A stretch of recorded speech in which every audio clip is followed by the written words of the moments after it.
অসীম পাখি শোনে রে একটা টিকটকেরি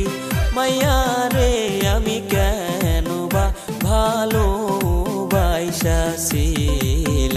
একটা অসীম পাখি শোনে রে একটা টিকটকেরি মাইয়া রে আমি কেন বা ভালো